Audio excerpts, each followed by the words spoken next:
A Golden Wedding by Lucy Maud Montgomery. The land dropped abruptly down the gate, and a thick, shrubby growth of young apple orchard almost hid the little weather-gray house from the road. This was why the young man who opened the sagging gate could not see that it was boarded up, and did not cease his cheerful whistle until he had pressed through the crowding trees and found himself almost on the sunken stone doorstep over which the olden days honeysuckle had been wont to arch.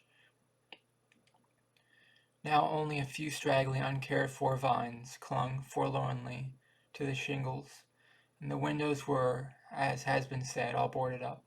The whistle died on the young man's lips, and an expression of blank astonishment and dismay settled down on his face. A good, kindly, honest face it was, although perhaps it did not betoken any pronounced mental gifts on the part of its owner. What can have happened, he said to himself. Uncle Tom and Aunt Sally can't be dead. I'd have seen their deaths in the paper if they was, and I'd have thought they'd move away, it'd be printed too. They can't be gone long. The flower bed must have been made up last spring. Well, this kind of setback for a fellow. Here I've been tramping all the way from the station, thinking how good it would be to see Aunt Sally's sweet old face again and hear Uncle Tom's laugh.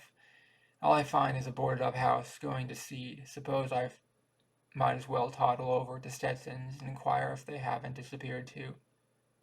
He went through the old firs, back of the lot, across the field, and rather shabby house beyond.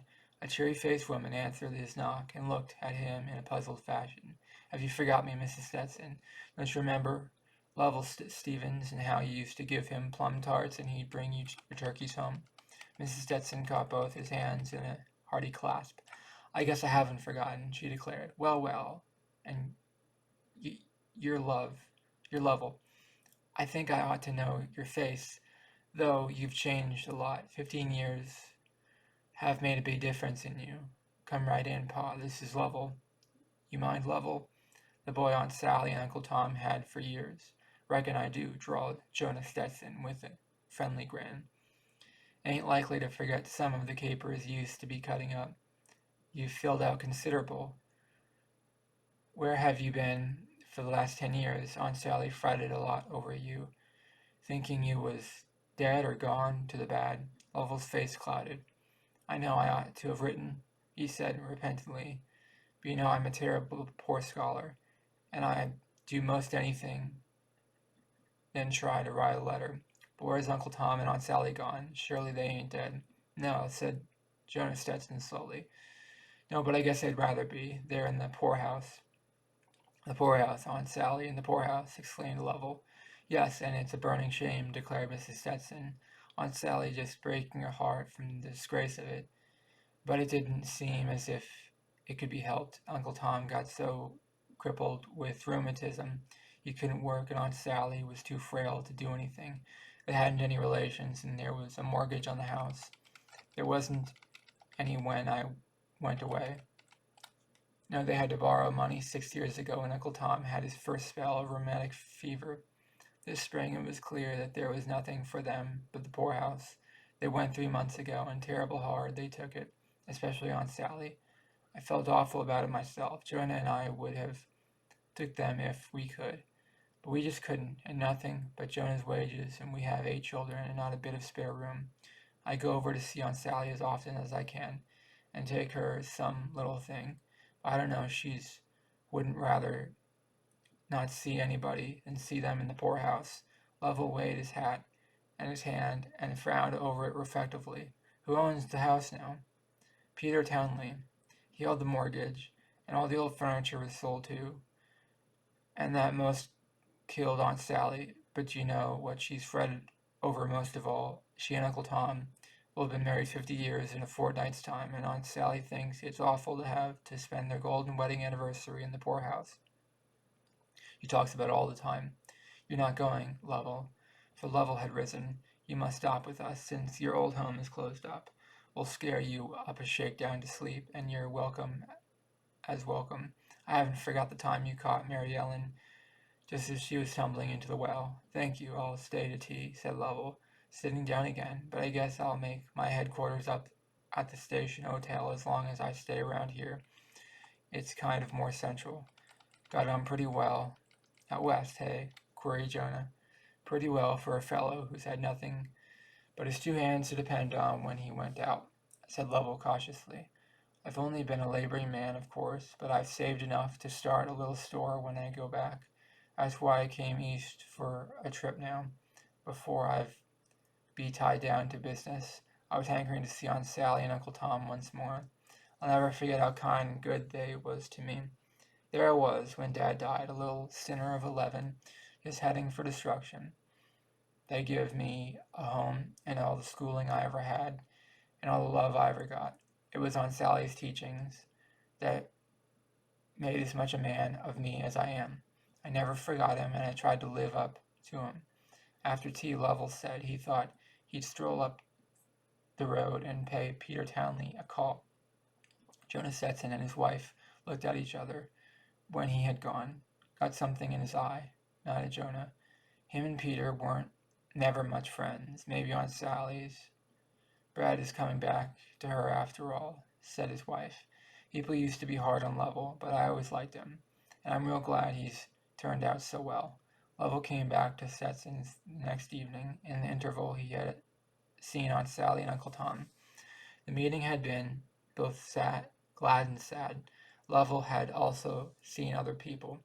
"I've bought Uncle Tom's old house from Peter Townley," he said quietly, "and I want you folks to help me out with my plans. Uncle Tom and Aunt Sally ain't going to spend their golden wedding in the poorhouse. No, sir, they'll spend it in their own home with their old friends about them, but they're not to know anything about it until the very night. Do you suppose any of the old furniture could be got back?"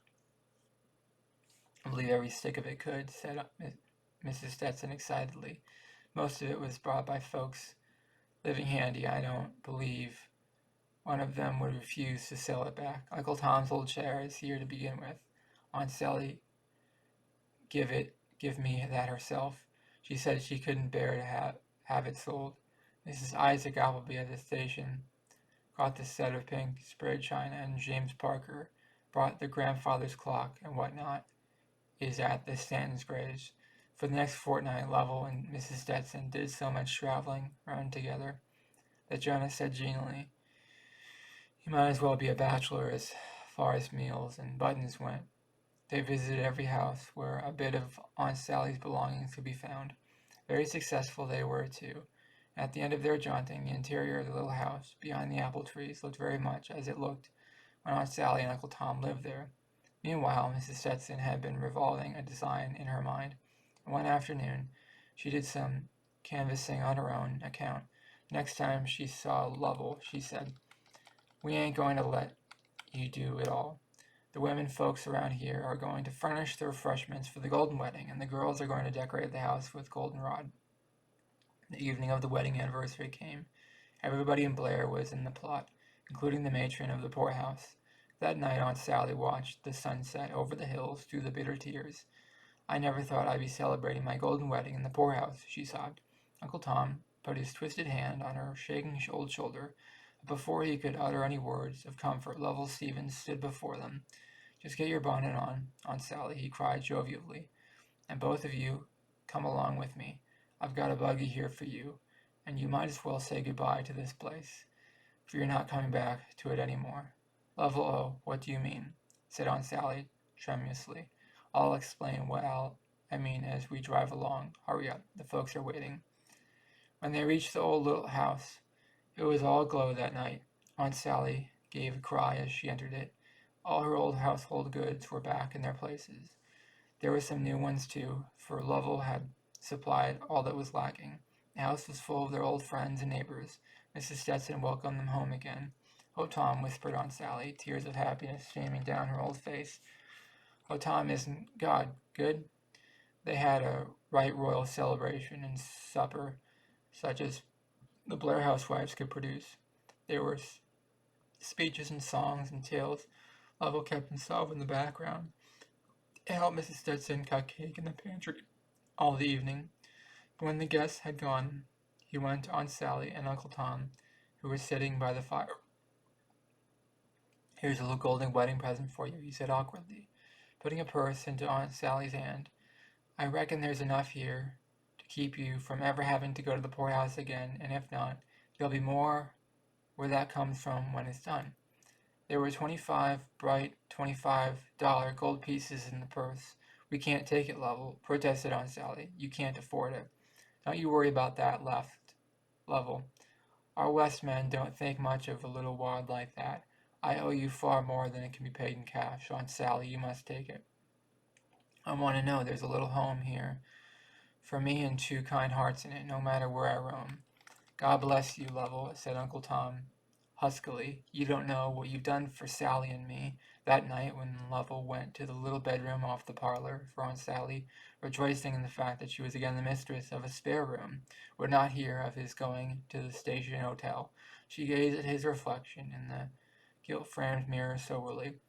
"You've just got enough left to pay your passage back west, old fellow," he said, "and when it's begin all over again, just where you begun before." But Aunt Sally's face was worth it all. "Yes, sir, and you've got your two hands still in old couple's prayers and blessings. Not such a bad capital, Lovell, not such a bad capital." And that's the end of A Golden Wedding by Lucy Maud Montgomery. I thought it was really good. Um, I I read a lot of bad stories on here. I read a lot of stories I can't finish, but that story I was able to finish. That story wasn't too long, or I couldn't pay attention. The writing was good. It was engaging. It was exciting. It was relevant to today's world. I thought it was a good story. There's a lot of bad stories in it, but I give it 2 thumbs up. Let me know in the comments below, what did you think of A Golden Wedding? Please subscribe to this channel to be part of the community, and please like this video. It really helps the channel out a lot. Thank you for watching. Have a great day. Bye.